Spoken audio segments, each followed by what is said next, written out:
আসসালামু আলাইকুম, সকলকে সালাম শুভেচ্ছা। আশা করি সবাই ভালো আছেন, নিরাপদে আছেন। সাথে আছি মনিরুজ্জামান শাহীন। দীর্ঘদিন ধরে কাজ করছি ইংরেজি ভাষা ও সাহিত্য নিয়ে চাকরি প্রত্যাশী এবং ভর্তি প্রত্যাশীদের জন্য। আজকে একটি কনফিউজিং প্রশ্ন উত্তর নিয়ে আপনাদের সামনে হাজির হয়েছি। চলুন তাহলে আমরা কথা না বাড়িয়ে প্রশ্নটি দেখি। প্রশ্নটি হচ্ছে, there is dust on this books, fetch me a duster. There is dust, dust মানে হচ্ছে ধুলো ময়লা, মানে অনেক ধুলো ময়লা জমে রয়েছে অন দিস বুকস, এই বইগুলোর উপর। ফেস মি এ ডাস্টার, আমাকে একটা ডাস্টার এনে দাও। ফেস মানে হচ্ছে আনা, আমাকে একটা ডাস্টার এনে দাও। এবং এই ক্ষেত্রে কোন অপশনটি সঠিক? এই প্রশ্নটি এসেছে কোয়ান্টিফায়ার চ্যাপ্টার থেকে। তো আমরা সবাই জানি যারা চাকরি প্রত্যাশী রয়েছি যে কোয়ান্টিফায়ার ব্যবহৃত হয় এর পরে যে নাউনটা থাকে সেইটা অনুসারে, নাউনটা কাউন্টেবল নাকি আনকাউন্টেবল, এইটা অনুসারে কোয়ান্টিফায়ার্স ব্যবহৃত হয়। তাহলে এখানে যে প্রশ্নটি রয়েছে, দেয়ার ইজ ডাস্ট, ডাস্ট মানে হচ্ছে ধুলো ময়লা, আর এই ধুলো ময়লাটা হচ্ছে আনকাউন্টেবল নাউন।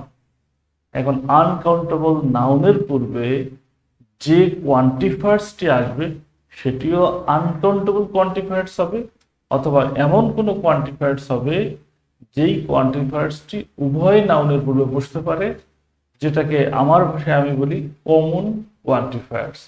কোয়ান্টিফায়ার্স তিন প্রকার: কাউন্টেবল নাউনের পূর্বে বসে কাউন্টেবল কোয়ান্টিফায়ার্স, আনকাউন্টেবল নাউনের পূর্বে বসে আনকাউন্টেবল কোয়ান্টিফায়ার্স, আর কিছু কোয়ান্টিফায়ার্স রয়েছে যেটাকে বলা হয় কমন কোয়ান্টিফায়ার্স, নাউন পেলেই তার পূর্বে বসতে পারে। চলুন তাহলে আমরা দেখি। এখানে রয়েছে a lot of, a good deal of, plenty of, আর হচ্ছে lots of।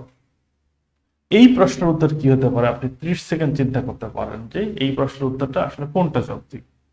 দেখুন, এ লট অফ এমন একটি কোয়ান্টিফায়ার্স যেটা সকল প্রকার নাউনের পূর্বে বসতে পারে, তো এটাকেও বলা যায় যে হ্যাঁ, এটাও বসতে পারে, এটা সঠিক উত্তর হতে পারে। A good deal of, a good deal of অথবা গ্রেট ডিল অফ, এটি আনকাউন্টেবল নাউনের পূর্বে বসতে পারে, তার মানে আমরা ধরে নিতে পারি এটাও সঠিক উত্তর। প্লেন্টি অফ সকল প্রকার নাউনের পূর্বে বসতে পারে। লর্ডস অফ, এটাও সকল প্রকার নাউনের পূর্বে বসতে পারে। তাহলে কি এই প্রশ্নের উত্তর চারটি অপশনই সঠিক? না, এই প্রশ্নের উত্তরে ছোট্ট একটা ট্রিক্স ব্যবহার করা হয়েছে। এই প্রশ্নের উত্তর একটাই এবং সেটা বুঝে নিতে হবে। আমি বিষয়টি ক্লিয়ার করি। যেমন খেয়াল করুন, এ লট অফ, প্লেন্টি অফ এবং লটস অফ, এই তিনটি হচ্ছে ইনফর্মাল। আর এইখানে এই চারটির মধ্যে একমাত্র ফর্মাল হচ্ছে a good deal of. Formal মানে হচ্ছে যেটা রিটেন এর ক্ষেত্রে ব্যবহার করা হয়। এখন কথ্য ভাষার ক্ষেত্রে অনেক শব্দ ব্যবহার করা হয়। কথ্য ভাষার সব শব্দ কিন্তু লিখিত ভাষায় ব্যবহার করা হয় না।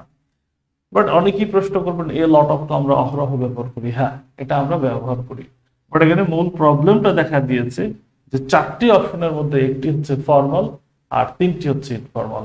ইনফর্মাল গুলো হচ্ছে অপশন ক, অপশন গ, অপশন ঘ। এর মানে সঠিক যে উত্তর সেটি হচ্ছে আ গুড ডিল অফ। এই প্রশ্নের উত্তর হচ্ছে a good deal of. There is a good deal of dust on this books, বেশ ভালো পরিমাণ ময়লা জমে আছে বইগুলোর উপর। ফেস মি আর ডাস্টার, আমাকে একটা ডাস্টার এনে দাও। আশা করি বিষয়টি আপনাদের কাছে স্পষ্ট হয়েছে। ভবিষ্যতে যখন এই প্রশ্নটি যে কোনো পরীক্ষায় পাবেন, অবশ্যই উত্তর করবেন আ গুড ডিল অফ।